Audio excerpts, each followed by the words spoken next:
안녕하십니까. 사랑합니다, 여러분.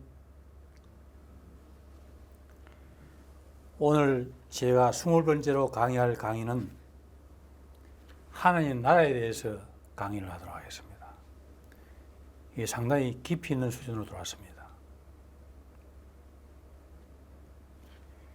여러분, 에덴 동산을 제가 첫날 이튿날 말씀드렸습니다만, 제가 하나님 나라를 알게 된 것은 예수 그리스도가 이 땅에 오신 신약을 통해서 알았습니다. 예수님이 오셔가지고 하신 말씀 중에 하나님 나라와 관련되는 것을 쭉 모아보니까 거기서 하나님 나라의 윤곽이 드러났습니다. 바울 사도의 얘기라든가 12 제자의 얘기 전부 다 포함해서, 그 다음에 사도 요한이 얘기한 요한계시록까지 전부 다 읽고 나서야 에덴 동산이 어떤 나라라는 걸 알고 에덴 동산에 대해서 얘기를 드린 겁니다. 하나님 나라를 한마디로 말하면 하나님이 같이 임재하시며 동행하시면서 통치하시는 나라입니다. 하나님이 와 계시는 곳이 바로 하나님 나라입니다. 우리 신약의 장을 연 예수님이 이 땅에 오셨을 때 바로 이 지구가 잠시 한 30년 동안 천국이었습니다. 그러나 우리 사람들은 선악과를 먹어가지고 예수님이 하나님인 걸 몰랐습니다. 모르고 십자가에 오히려 거꾸로 못 박아 죽였습니다. 예수님이 그 십자가를 못 맡기는 것을 몰랐겠습니까? 12개의 군단을 동원해서라도 모든 것을, 사단을 전부 없애고 멸절시키고 다 할 수도 있었습니다만 그렇게 하지 않았습니다. 예수님 오신 목적이 뭡니까? 우리 인간들에게 진정으로 하나님이 얼마나 사람들을 사랑하느냐 하는 것을 보여주시기 위해서 왔기 때문에, 사람을 돌 수 있는 그 거꾸로 하는 거 아닙니까? 그래서 도저히 성경에 기록할 내용도 없어집니다. 뭘 기록하겠습니까?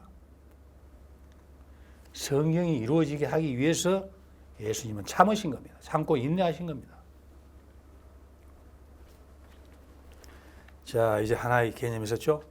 하나의 나라는 예수님이 직접 임재하셔서 동행하시면서 살아가는 곳이 하나님 나라다.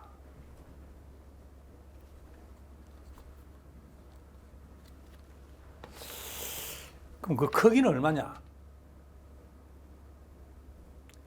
저는 요한계시록을 읽으면서 가로 세로 1800 몇십 스타디온 하는 걸 전부 컴퓨터로, 칼큘레이터로 전부 계산을 해봤습니다. 계산을 해보니까 제 사랑의 역사 속에는 들어가 있습니다만, 그 계산해 보니까 현존하는 브라질보다 조금 더 큰 크기였습니다. 그 이름하여 신천지 새 예루살렘 성이라고 합니다. 새 예루살렘 성이 하늘에서부터 내려온다고 얘기했습니다. 내려오고 우리 믿는 성도들은, 믿는 자들은 하늘로 들려 올려져 가지고 하늘에서 예수님을 영접한다고 했습니다. 오늘 순서는 어떻게 됩니까? 먼저 살다 간 사람이 먼저 부활하고, 부활해서 예수님하고 같이 함께 내려온다고 그랬습니다. 우리 살아있는 성도는 어떻게 됩니까? 들려져서 공중에서 예수님을 영접한다고 했습니다. 사도 바울이 하는 말씀이 우리의 본향, 우리 원래 살았던 곳은 하늘이라는 걸 느낄 수 있는 것이 바로 하늘에서 내려오는 요한계시록에 나오는 그 예루살렘 성하고, 또 바울 사도가 삼층천을 보았을 때 그 환희 기쁨이 얘기해요. 그게 삼층천이라는 게 결국 천국을 의미하는 겁니다. 그 구체적으로 묘사는 안 되어 있습니다만, 이런 걸로 볼 때 에덴 동산도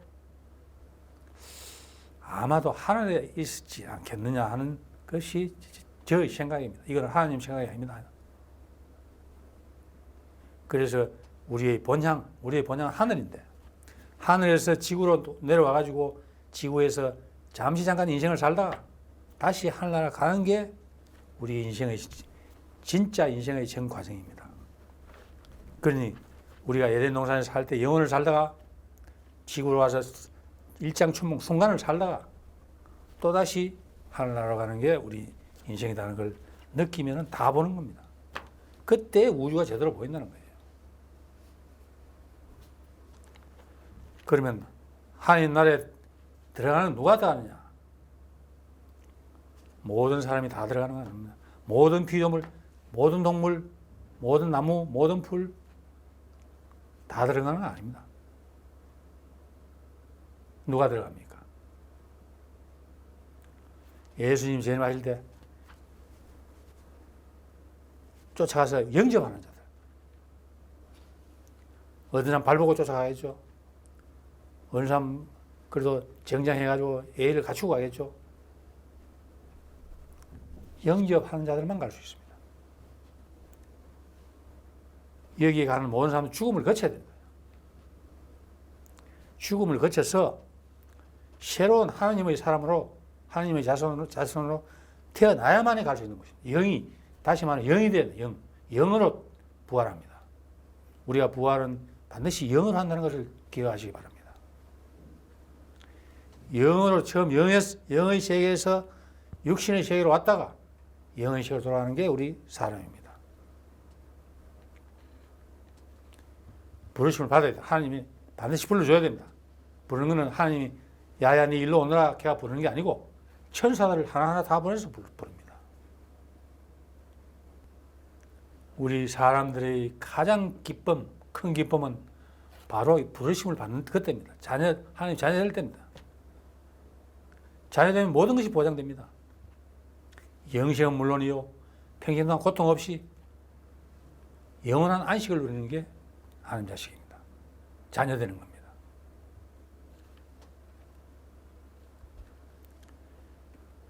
동물, 식물, 풀, 나무, 식물 전부 다 신령체로 변합니다. 신령체로 변화돼야 하나님 나라에 입성을 할 수 있습니다. 여러분, 지금까지 살아간 사람들이 1,000명이라고 합니다. 동물, 식물 다 합치면 엄청난 숫자입니다. 그것이 다 들어가기에는 브라질보다 큰 나라에 좀 택도 없이 좁은 거 아니냐, 꼭 얘기할 수도 있습니다. 그러나 그것은 하나님 나라를 잘 이해를 못하시기 때문에, 하나님 나라에 가는 것은 풀도 나무도 전부 영으로 변해야 합니다. 영으로 바뀌어야 합니다. 영이 뭡니까? 형체와 물체가 없습니다. 그러니까 브라질만한 나라보다 좀 큰 나라에도 충분히 다 들어가서 살 수 있는 그런 여건이 됩니다.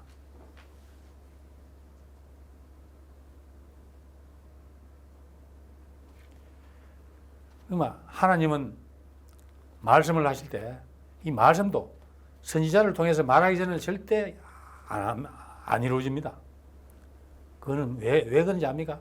선지자를 통해서 또 예수님을 통해서 말을 하면은 이루어질 때 믿으라고 하는 게 이 하나님 말씀입니다. 창조주의 말씀입니다. 창조주는 늘 예고를 합니다.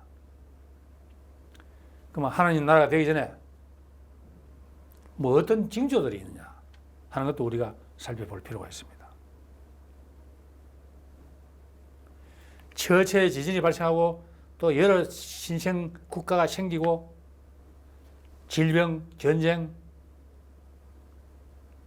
있는 것은 평상시에도 그대로 있는 겁니다. 이것은 뭘 의미하냐?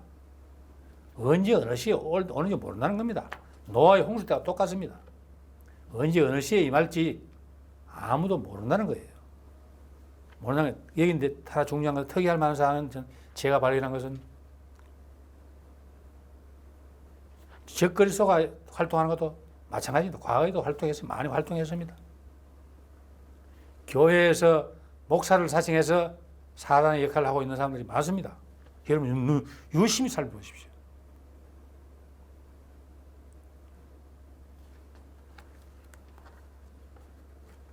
뭐 이런 예를 들어서 좀 안 됐습니다만 성도들을 성추행해서 교도소 가는 사람들, 사단은 하나님이 안 만들었다고 주장하는 그런 사람들. 그런 사람들은 누구라고 옳은 목자라고 해야 되겠습니까? 적그리스도라고 해야 되겠습니까? 적그리스도 활동은 과거에도 그렇고 지금도 그렇고 미래도 계속해서 일 겁니다. 그건 평상시와 똑같습니다. 하나 특이한 것은 해달별 하늘의 권능이 떨어진다 그랬습니다. 이것은 듣도 보도 못한 얘기입니다. 이것도 어떻게 보면 하나님 자신이 빛이기 때문에, 빛이요 길이요 진리요 생명이기 때문에 이것도 자연스러운 걸 볼 수 있지만, 그러나 우리 눈에 본 해달별이 없어지는데 그게 특이한 게 아니겠습니까?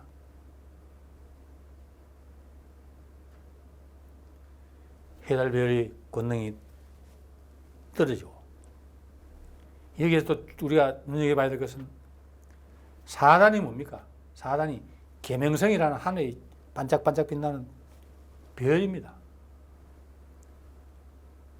이게 사단입니다. 하늘의 권능이 떨어진다는 자체는, 별의 권능이 떨어진다는 자체는 사단의 창조가 없어진다는 얘기입니다.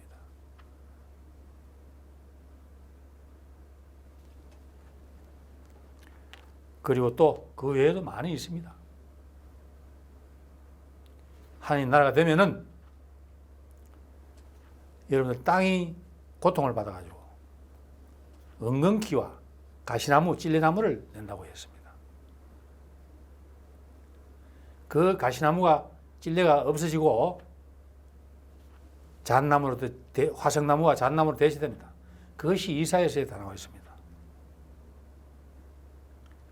해산하는 고통도 없어지겠고, 뱀은 사람의 뒤꿈치를 물고 사람은 뱀의 머리를 상하게 한다. 이것도 다 없어집니다. 왜 그렇습니까? 이제 해산할 일이 없으니까 남녀 구분이 없어집니다. 신령체이기 때문에. 남녀 구분이 없어지니까 해산하는 고통은 자연스럽게 없어집니다. 이런 오묘한 진리들이 성경 속에 다 들어가 있더라는 겁니다. 제가 눈으로 직접 확인을 다 했습니다.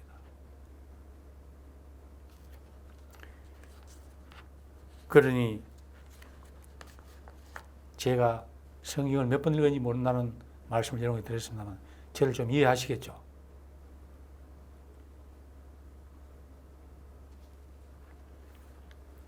하나님을 하나하나 알아가는 자체가 사랑이다, 믿음이요 순종이라는 걸 알아야 됩니다. 제가 이 성경을 읽으면서 하나하나 깨달을 때마다 그 기쁨이 얼마나 넘치고 흘러났는지, 이 기쁨을 하루빨리 모든 인류에게 전해야 되겠다 한 생각으로 기록한 것이 사랑의 역사입니다.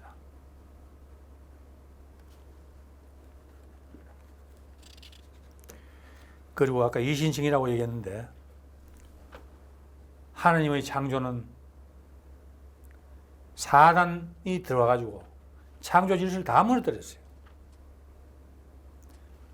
사랑하는 아들들을 탕자로 만들고 전부 악으로 만들었습니다. 악이 세상을 지배하도록 만들었어요. 이것을 바로 세우려니까 첫 창조에 이어가지고 재창조를 하지 않으면 안 됩니다. 이신칭의는 재창조입니다. 재창조돼 모든 피조물은 재창조되어야 천국 갈 수 있다는 것도 중요한 포인트입니다.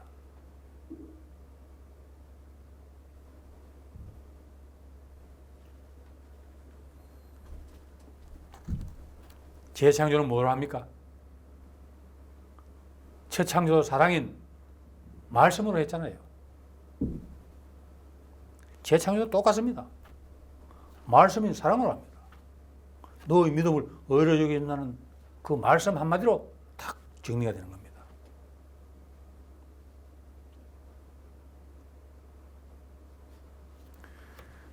그리고 또 예수님은 그런 얘기를 했습니다. 누가복음에서 누가가 말하기를, 예수님 천국은 어디 있습니까? 보여주십시오.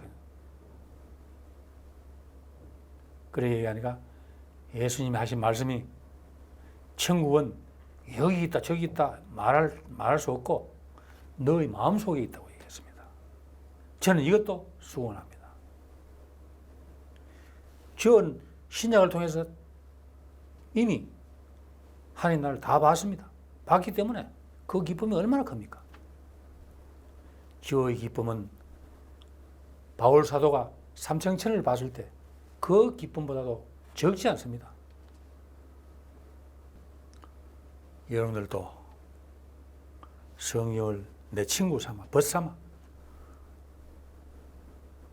하나님 삼아 같이 생활을 하신다면 이런 좋은 날이 오실 것으로 믿습니다. 그런데 이 성경이, 이렇게 좋은 성경이 미안하지만 그 서고 속에 묵혀져 잠자고 있다는 겁니다. 그것이 너무너무 안타까워서 제가 사랑의 역사를 기록하게 됐습니다. 저의 마음을 10분의 1이라도 좀 이해를 해 주십사 하는 말씀을 부탁을 드리면서 천국이 이런 나라라는 것을 제가 알고 있는 지식으로 말씀드렸습니다. 좋은 깨달음 있으시기 바랍니다. 감사합니다.